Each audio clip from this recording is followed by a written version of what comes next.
ഇന്ന് നമ്മളിൽ പലരും, അതായത് സ്ത്രീകളാണെങ്കിലും പുരുഷന്മാരാണെങ്കിലും ഇപ്പോൾ കുട്ടികളാണെങ്കിലും കുറച്ച് പ്രായമായ ആളുകളാണെങ്കിലും ഒക്കെ അനുഭവിക്കുന്ന ഒരു ബുദ്ധിമുട്ടാണ് എന്ത്, പാദത്തിലുണ്ടാകുന്ന വിണ്ടുകീറൽ. മെയിനായിട്ടും ചില ആളുകൾക്ക് ഇത് ഉപ്പൂറ്റിയുടെ ഭാഗത്തായിരിക്കും ഉണ്ടാകുന്നത്. എത്രത്തോളം ഭാഗമാണോ ചെരുപ്പിനുള്ളിൽ നിൽക്കുന്നത് അവിടെ നമ്മൾ കൂടുതൽ പ്രഷർ കൊടുക്കുമ്പോൾ ഈ പുറത്തേക്ക് കിടക്കുന്ന ഭാഗം കുറച്ച് പരക്കാനൊക്കെ ഒരു ചാൻസ് ഉണ്ട്. ഇങ്ങനെ വിണ്ടുകീറലിനും അതുപോലെ തന്നെ പാദത്തിന് വരുന്ന, കാലിനടിയിൽ വരുന്ന ചൊറിച്ചിലിനും കാര്യങ്ങൾക്കൊക്കെ നമ്മുടെ ആയുർവേദത്തിൽ ഒരുപാട് എഫക്റ്റീവ് ആയിട്ടുള്ള മെഡിസിൻസും ഒക്കെ അവൈലബിൾ ആണ്. നമസ്കാരം, ഞാൻ ഡോക്ടർ ഭാഗ്യ, Q&B ഹെൽത്ത് കെയറിലെ ആയുർവേദ ഫിസിഷ്യനാണ്. ഇന്ന് നമ്മളിൽ പലരും, അതായത് സ്ത്രീകളാണെങ്കിലും പുരുഷന്മാരാണെങ്കിലും ഇപ്പോൾ കുട്ടികളാണെങ്കിലും കുറച്ച് പ്രായമായ ആളുകളാണെങ്കിലും ഒക്കെ അനുഭവിക്കുന്ന ഒരു ബുദ്ധിമുട്ടാണ് എന്ത്, പാദത്തിലുണ്ടാകുന്ന വിണ്ടുകീറൽ. മെയിനായിട്ടും ചില ആളുകൾക്ക് ഇത് ഉപ്പൂറ്റിയുടെ ഭാഗത്തായിരിക്കും ഉണ്ടാകുന്നത്. എന്നാൽ മറ്റു ചിലർക്ക് ചിലപ്പോൾ വിരലിൻ്റെ അറ്റത്ത് അല്ലെങ്കിൽ ആ ഒരു ഗ്യാപ്പുകളിലൊക്കെ ആയിരിക്കും കൂടുതലായിട്ടും കാണുന്നത്. അപ്പോൾ എന്തൊക്കെ കാരണങ്ങൾ കൊണ്ടാണ് ഇത് ഉണ്ടാകുന്നത്, നമുക്കിത് വീട്ടിൽ ഇതെങ്ങനെ മാനേജ് ചെയ്യാം എന്നതിനെക്കുറിച്ച് നോക്കാം. അപ്പോൾ മെയിനായിട്ട് ഇത് ഉണ്ടാകുന്ന സമയത്ത് ആളുകൾക്ക് നടക്കാനൊക്കെ ഭയങ്കര ബുദ്ധിമുട്ടായിരിക്കും. അല്ലെങ്കിൽ ഒന്ന് ചെരുപ്പിടാതെ നടക്കുന്ന സമയത്ത് ഈ മണൽത്തരിയൊക്കെ ആ ഒരു വിണ്ടുകീറലിൻ്റെ ഉള്ളിലൂടെ കയറിയിട്ടുണ്ടാകുന്ന അസ്വസ്ഥത എന്ന് പറയുന്നത് ഭയങ്കര ബുദ്ധിമുട്ടുള്ളൊരു കാര്യമാണ്. ഇതുമൂലം അവർക്കൊരു വലിച്ചിലോ പുകച്ചിലോ ഉണ്ടാവും. അല്ലെങ്കിൽ തണുത്ത സ്ഥലത്ത് കാല് വെക്കുന്ന സമയത്ത് പെട്ടെന്ന് കാലിനൊരു ഷോക്ക് പോലെയോ പെട്ടെന്നൊരു തരിപ്പ് പോലെയൊക്കെ ഉണ്ടാകുന്നൊരു സിറ്റുവേഷൻ ഉണ്ടാവാറുണ്ട്. അപ്പോൾ ഇതെന്തൊക്കെ കാരണങ്ങൾ കൊണ്ടാണെന്ന് നോക്കുന്ന സമയത്ത് മെയിനായിട്ട് നമ്മുടെ ശ്രദ്ധയില്ലായ്മ കൊണ്ട് തന്നെയാണ് ഇത് വരുന്നത്. പിന്നെ ചില അസുഖത്തിൻ്റെ ഭാഗമായിട്ട് ഇത് കണ്ടുവരാറുണ്ട്. അപ്പോൾ മഴക്കാലത്തൊക്കെ ആണെങ്കിൽ ചളിവെള്ളമൊക്കെ ആ ഒരു ഭാഗത്ത് കയറുന്ന സമയത്തൊക്കെ നല്ല ഇറിറ്റേഷൻസും അസ്വസ്ഥതയൊക്കെ ഉണ്ടാവാറുണ്ട്. അപ്പം മെയിനായിട്ട് നമ്മൾ മനുഷ്യരെന്ന് പറയുന്നത് നിവർന്ന് നടക്കുന്ന ആളുകളാണ്. അതുകൊണ്ട് തന്നെ നമ്മുടെ വെയിറ്റ് കൂടുതലായിട്ടും ബിയർ ചെയ്യുന്നത് നമ്മുടെ മുട്ടും അതുപോലെ തന്നെ നടുവും കാലിൻ്റെ പാദമൊക്കെയാണ്. അപ്പോൾ കാലിൻ്റെ പാദത്തിൻ്റെ അടിയിലുള്ള തൊലി എന്ന് പറയുന്നത് കുറച്ച് കട്ടി കൂടുതലായിരിക്കും. കാരണം കൂടുതൽ വെയിറ്റ് കേന്ദ്രീകരിക്കുന്നത് ആ ഒരു ഭാഗത്തേക്കാണ്. അതുകൊണ്ട് തന്നെ കൂടുതൽ ആ ഒരു പാദത്തിൻ്റെ അടിയിലുള്ള തൊലിക്ക് കുറച്ച് കട്ടി കൂടുതലായിരിക്കും.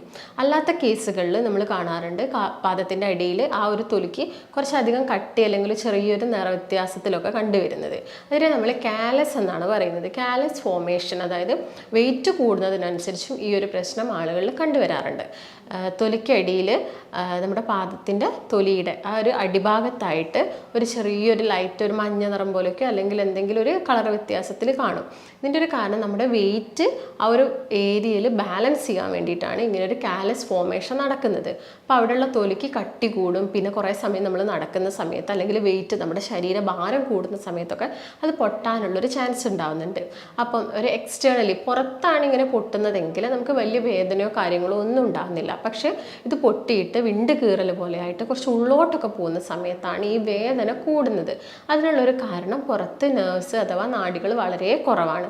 ഉള്ളിലോട്ട് പോകുന്ന സമയത്താണ് നാഡികൾ കൂടുതലായിട്ടുള്ളത്. അതുകൊണ്ടാണ് നടക്കുന്ന സമയത്ത് നമുക്ക് കൂടുതലായിട്ടും പെയിന് ഇങ്ങനെ കൂടുതൽ ഡീപ്പായിട്ട് ഒരു കീറലുണ്ടെങ്കിൽ നമുക്ക് വേദന അനുഭവപ്പെടാനുള്ളൊരു കാരണം.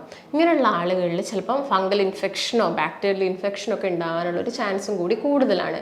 ചളിവെള്ളത്തിൽ ചവിട്ടുന്ന സമയത്തോ അല്ലെങ്കിൽ ചെരുപ്പിടാതെ നടക്കുന്ന സമയത്തൊക്കെ ഇങ്ങനെ വരാനുള്ളൊരു ചാൻസ് കൂടുതലാണ്. അപ്പോൾ എന്തൊക്കെ കാരണങ്ങൾ കൊണ്ടാണ് ഇത് സംഭവിക്കുന്നത് നോക്കുന്ന സമയത്ത് ഒന്ന് നമ്മുടെ ഓവർ വെയിറ്റ് തന്നെയാണ്. നമുക്ക് ഭാരം കൂട്ടുന്നതിനനുസരിച്ച് പാദത്തിലുണ്ടാകുന്നൊരു പ്രഷറും കൂടുതലായിരിക്കും. അതുമൂലം അവിടെ തൊലി കട്ടി കൂടുകയും പൊട്ടാനുള്ളൊരു ചാൻസ് ആവുന്നുണ്ട്.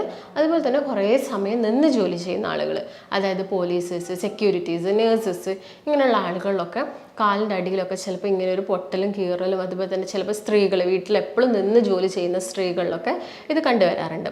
മറ്റൊരു കേസ് നോക്കുകയാണെങ്കിൽ അസുഖമാണ്. അസുഖത്തിൻ്റെ കേസ് നോക്കുകയാണെങ്കിൽ തൈറോയ്ഡ് ഉള്ള ആളുകൾക്കും അതുപോലെ തന്നെ ഡയബറ്റീസ് ഉള്ള ആളുകൾക്കും ഇത് കണ്ടുവരാറുണ്ട്. അതുപോലെ തന്നെ സ്കിൻ ഡിസീസായ സോറിയാസിസോ എക്സിമയോ അങ്ങനെയുള്ള കണ്ടീഷനിലൊക്കെ ഇങ്ങനെ തൊലിക്ക് കട്ടി കൂടുതലായിട്ട് കണ്ടുവരാറുണ്ട്. മറ്റൊരു കേസ് നോക്കുന്ന സമയത്ത് ഡ്രൈ സ്കിന്നാണ്. വല്ലാത്ത ഡ്രൈ സ്കിൻ, അതായത് ഭയങ്കര വരണ്ട സ്കിന്നുള്ള ആളുകളുടെ കാലിൻ്റെ അടിഭാഗത്തും പെട്ടെന്ന് ആ ഭാഗത്തുള്ള ഇലാസ്റ്റിസിറ്റി കുറയാനുള്ളൊരു കാരണം കൂടിയാവുന്നുണ്ട്. അതുമൂലവും അവരുടെ കാലിൻ്റെ അടിയിൽ വിണ്ടുകീറൽ അഥവാ പാദത്തിൻ്റെ അവിടെ വരുന്ന ചെറിയ ചെറിയ പൊട്ടലൊക്കെ നമ്മൾ കണ്ടുവരാറുണ്ട്. അപ്പോൾ പ്രധാനപ്പെട്ട ചില കാരണങ്ങൾ എന്ന് പറയുന്നത് ഇതൊക്കെ തന്നെയാണ്. അതുപോലെ തന്നെ മറ്റു ചില കാരണങ്ങൾ നോക്കുകയാണെങ്കിൽ നമ്മുടെ ശരീരത്തിൽ ഉണ്ടാകുന്ന അയേൺ, സിങ്ക്, കാൽഷ്യത്തിൻ്റെ ഒക്കെ ഡെഫിഷ്യൻസി മൂലവും നമുക്കിങ്ങനെ വിണ്ടുകീറൽ കീറലൊക്കെ ഉണ്ടാവാം. അതുപോലെ നിങ്ങൾ ഭയങ്കര ടൈറ്റായിട്ടുള്ള ഷൂ ഇട്ട് നടക്കുന്ന ആളുകളാണെങ്കിൽ നിങ്ങൾക്ക് ഇങ്ങനെ വിണ്ട് കീറലും ഉണ്ടാവാം. അതുപോലെ തന്നെ രാത്രിയൊക്കെ കിടക്കുന്ന സമയത്ത് ഭയങ്കരമായിട്ടുള്ള കാലിനൊരു കടച്ചിലോ വേദനയോ ഒക്കെ അനുഭവപ്പെടാം. ആ ഒരു ഭാഗത്തുള്ള മസിൽസിനൊക്കെ ഒരു സ്ട്രെയിൻ വരുന്നത് കൊണ്ടാണ് ഇങ്ങനെ സംഭവിക്കുന്നത്. മറ്റൊരു കാരണം എന്ന് പറയുന്നത് നിങ്ങൾക്ക് അതായത് ലൂസായിട്ടുള്ള നിങ്ങളുടെ കാലിനേക്കാളും ചെറിയ ചെരുപ്പാണ് നിങ്ങൾ ഇടുന്നെങ്കിൽ കാല് കുറച്ച് ഭാഗം പുറത്തോട്ട് ചെരുപ്പിന് പുറത്തോട്ട് നിൽക്കുന്ന സമയത്തും നമ്മൾ എത്രത്തോളം ഭാഗമാണോ ചെരുപ്പിനുള്ളിൽ നിൽക്കുന്നത് അവിടെ നമ്മൾ കൂടുതൽ പ്രഷർ കൊടുക്കുമ്പോൾ ഈ പുറത്തേക്ക് കിടക്കുന്ന ഭാഗം കുറച്ച് പരക്കാനൊക്കെ ഒരു ചാൻസ് ഉണ്ട്. അതുമൂലവും അവിടെയുള്ള സ്കിന്നിന് ചേഞ്ചസ് വരാം, അതുമൂലവും വരാം. അതുപോലെ തന്നെ കുറേ സമയം കൃഷിപ്പണി ചെയ്യുന്ന ആളുകൾ അവരെപ്പോഴും ചിലപ്പോൾ വെള്ളത്തിലായിരിക്കും, എപ്പോഴും ഒരു നനവ് തട്ടുന്നത് കൊണ്ടും സ്കിന്നിന് ഇങ്ങനെയുള്ള പൊട്ടലും കാര്യങ്ങളൊക്കെ വരാനുള്ളൊരു ചാൻസ് കൂടുതലാണ്. അപ്പോൾ പ്രധാനപ്പെട്ട കാരണങ്ങൾ ഇതൊക്കെ തന്നെയാണ്. അപ്പോൾ ഇതിനെ നമ്മൾ ചെയ്യേണ്ടതെന്ന് പറഞ്ഞാൽ ശ്രദ്ധിക്കേണ്ട കാര്യം എന്ന് പറയുന്നത് മെയിനായിട്ടും വന്നു കഴിഞ്ഞാലും മഴക്കാലമൊക്കെ ആവുന്ന സമയത്ത് മാക്സിമം ചളി ചവിട്ടാതെ നോക്കുക. അതുപോലെ തന്നെ വെള്ളം കെട്ടിക്കിടക്കുന്നത് അതിലൂടെയൊക്കെ ചവിട്ടാതെ നോക്കുക. കാരണം അങ്ങനെയൊക്കെ ചവിട്ടുന്ന സമയത്ത് പെട്ടെന്നൊരു ഇൻഫെക്ഷൻ കയറാനുള്ള ചാൻസ് കൂടുതലാണ്. അതാണ് മെയിനായിട്ടും ശ്രദ്ധിക്കേണ്ടത്. പിന്നെ ചെരുപ്പൊക്കെ എപ്പോഴും യൂസ് ചെയ്യുക. അപ്പം വീട്ടിലൂടെ ഉള്ളിൽ നമ്മുടെ റൂമിനുള്ളിലൊക്കെ നടക്കുന്ന സമയത്ത് എപ്പോഴും സോഫ്റ്റ് ആയിട്ടുള്ള ചെരുപ്പ് യൂസ് ചെയ്യാൻ നോക്കുക. പുറത്ത് പോകുന്ന സമയത്ത് മാക്സിമം സോഫ്റ്റ് ആയിട്ടുള്ള ചെരുപ്പ്, അതുപോലെ ഹീൽസ് മാക്സിമം ഒഴിവാക്കാൻ നോക്കുക. അതുപോലെ തന്നെ ടൈറ്റ് ആയിട്ടുള്ള ചെരുപ്പിൻ്റെ ഉപയോഗം മാക്സിമം പരമാവധി കുറയ്ക്കാനൊക്കെ നോക്കുക. ഇതൊക്കെയാണ് നിങ്ങൾ പ്രധാനമായിട്ട് ശ്രദ്ധിക്കേണ്ടത്.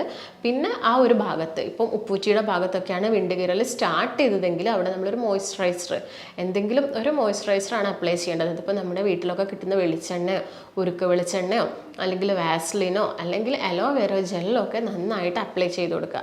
അതൊരു 2 നേരം അപ്ലൈ ചെയ്ത് കൊടുക്കുക. രാവിലെ അപ്ലൈ ചെയ്യുക, വൈകുന്നേരം അപ്ലൈ ചെയ്യുക. നന്നായിട്ട് അതായത് വളരെ ക്ലീൻ ആയിട്ട് നമ്മുടെ പാദം സൂക്ഷിച്ച് കൊണ്ടടക്കാൻ നോക്കുക. അതായത് മണലും പൊടിയും അഴുക്കൊന്നും ആവാത്ത രീതിയിൽ നല്ല ഹൈജീനോട് കൂടി തന്നെ അത് കൊണ്ട് നടക്കാൻ നോക്കുക.